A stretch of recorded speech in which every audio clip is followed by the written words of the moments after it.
Bakit nga ba mas pinili ng GMA Network ang 8 Showtime sa 8 Bulaga? Yan ang ating pag-uusapan sa videong ito.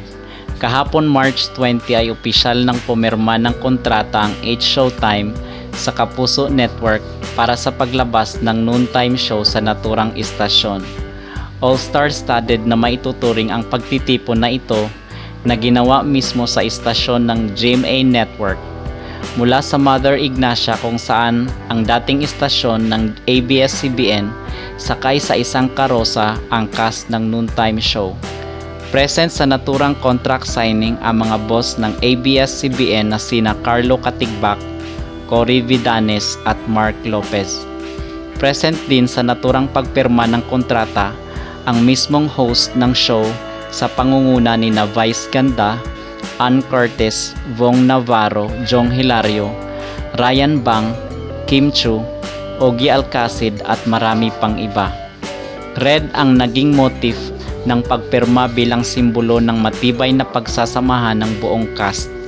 Kitang-kita ang tuwa sa kanilang mga mukha dahil sa pagbibigay sa kanila ng isa pang opportunity sa kabila ng pinagdaanan ng kanilang istasyon matapos natanggalan sila ng prangkesa at dahil na din sa dumaang pandemic.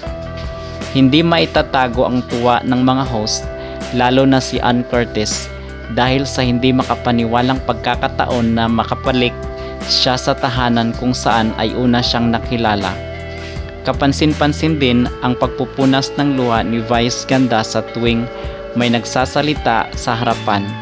Ito ay marahil sa magkahalong tuwa at pasasalamat na nararamdaman sa kabila ng pinagdaanan ng kanilang programa ay buo pa rin sila at walang bumigay. Ika nga ng CEO ng GMA Network na si Felipe Gozon, "The network war is over." Present din ang mga CEO ng GMA Network na sina Gilbert Duavet at Annette Gozon Valdez.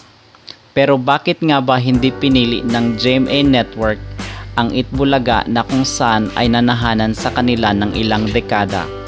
Well, ang Itbulaga ay hawak pa noon ng Tape Incorporated na kung saan ay may control sa buong show at walang kinalaman ng GMA Network kung sakaling palitan ng tape ang kanilang mga tauhan. Balita pa noon na iniutos ng may-ari ng Tape Incorporated ang pwersahang pag-resign ng mga naunang host ng Itbulaga na sina Tito, Vic and Joey na ngayon ay nasa TV5 na. Ika nga walang permanente sa mundo, ang lahat ay nagbabago. Masaya na din naman ang TVJ sa kasalukuyang network at sa katunayan nga na ipanalo pa nila ang kaso sa korte upang maibigay sa kanila ang titulong Itbulaga na pinaghirapang buuin ng ilang dekada.